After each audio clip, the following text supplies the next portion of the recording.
Imagine moving to the perfect house. It's secluded, surrounded by nature, and far away from the chaos of city life. You think it's the escape you've always wanted, but from the moment you step inside, something feels wrong. The house isn't empty, it's alive with something ancient, dark, something that has been waiting, and it knows you're here. This is the true story of the Perron family, a family that would come face to face with a force so terrifying, so malevolent, that even the experienced paranormal investigators, Ed and Lorraine Warren, were left in shock. What started as a dream home quickly became a nightmare that still haunts the survivors to this day. So, sit back, because this is not just a ghost story. This is a story about a house that was never truly empty, and the terrifying force that would not let the Perron family leave until it had destroyed them completely. It was 1971 when Roger and Carolyn Perron, along with their 5 daughters, moved into the house of their dreams. They found an old farmhouse in Harrisville, Rhode Island, isolated in the middle of a dense forest.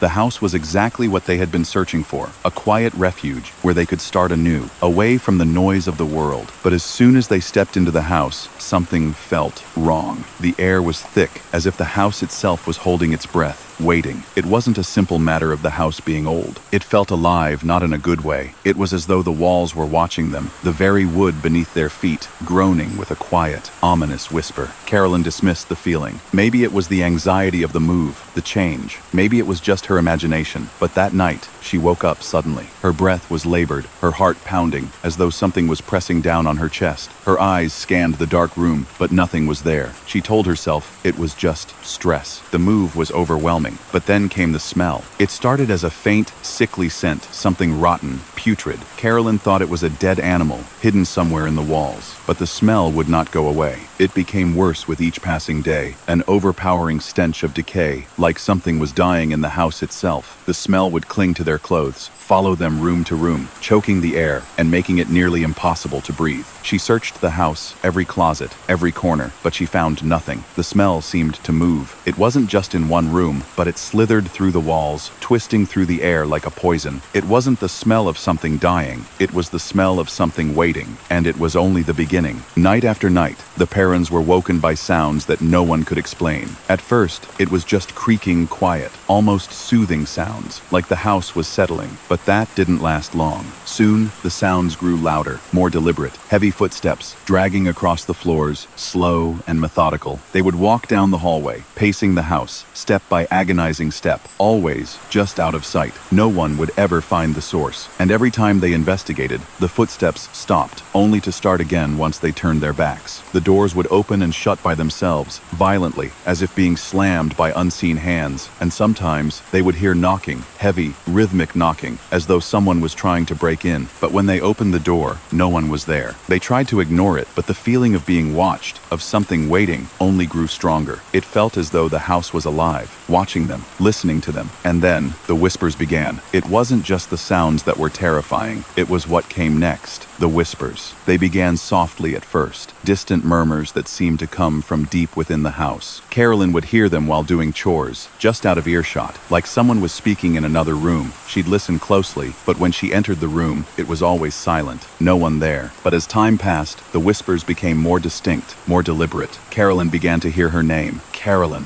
whispered in the dark, cold air. Sometimes, it was so close, it felt like someone was standing behind her. When she turned, no one was there. Soon, the daughters began to hear the voices too. Andrea, the oldest, started seeing things. She would wake in the night to see shadowy figures standing in the corners of her room, tall, dark figures that moved just at the edge of her vision. But when she turned to look directly at them, they disappeared. The shadows grew bolder. They began to appear in the hallways, at the foot of the girls' beds. One night, Andrea was woken by the sound of someone whispering her name, low, slow, almost seductive. When she turned to look, there was a figure standing at the foot of her bed. She froze, staring into the darkness. The figure's cold, hollow eyes locked onto hers. This wasn't just a haunting. It was a presence, an intelligence, something that knew them, something that could see them. Desperate to understand what was happening, Carolyn began to research the history of the house. She learned about the previous owner, Bathsheba Sherman, a woman who had lived there in the 19th century. Bathsheba's name was whispered throughout the town, a woman known for her cold demeanor, her beauty, and most horrifyingly, for being accused of witchcraft. It was said that Bathsheba had used dark rituals to control the people around her, manipulating them with evil magic. She had been blamed for the deaths of several children in the area, children who died mysteriously under strange circumstances. And then there was the most disturbing detail.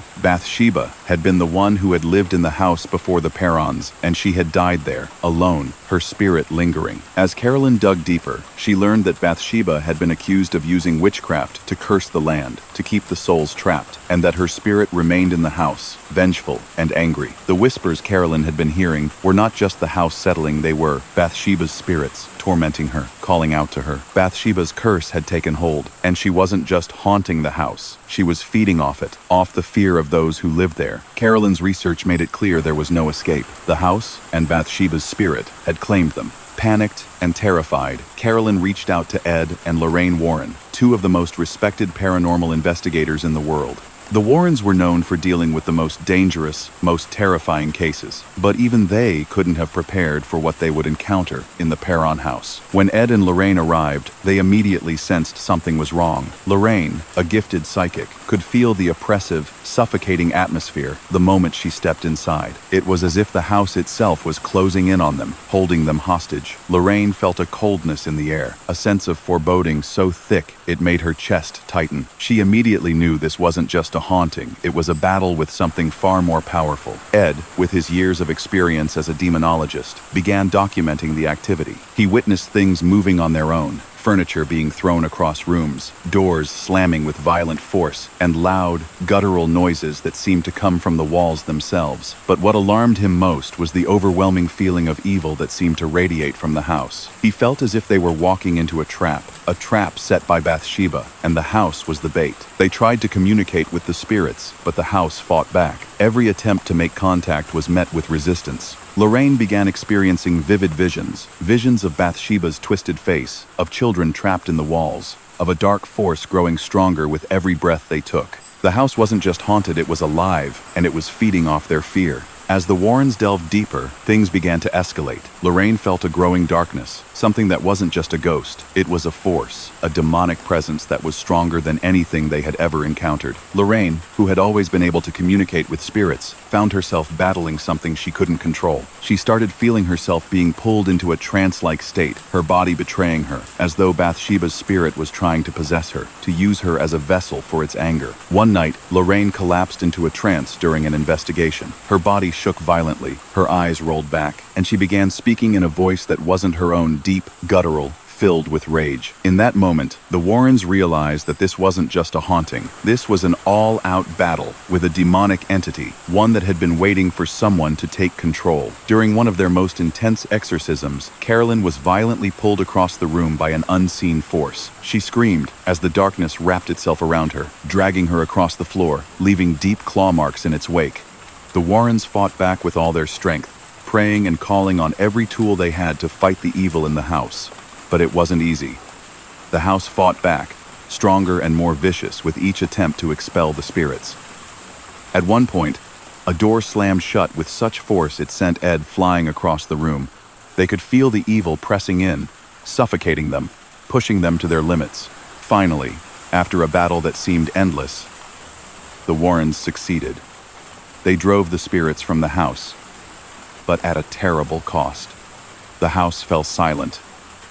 The oppressive feeling lifted, but the Perron family had been broken. Carolyn, Roger, and their daughters left the house, but the psychological scars they carried never healed. The memories of the torment they had endured stayed with them for the rest of their lives. Years later, the Warrens documented the case, and it became one of the most famous and terrifying paranormal investigations in history. The story was later adapted into the 2013 film, The Conjuring. But the truth was much darker, much more horrific than anything the movie could capture. The house still stands, abandoned, empty. Some say it is still cursed, haunted by Bathsheba's spirit, waiting for its next victims to claim. And the story of the Perron family lives on.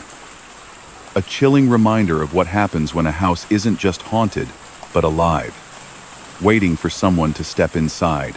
So, what do you think happened? Was this just a case of a haunted house? Or was there something darker at play? Was Bathsheba's spirit responsible? Or was there a deeper, more terrifying force at work? Let us know in the comments below. If you enjoyed this chilling tale, make sure to like, share, and subscribe. There are many more terrifying mysteries out there, and we'll continue to explore the darkest corners of the supernatural world, because the shadows are never too far away.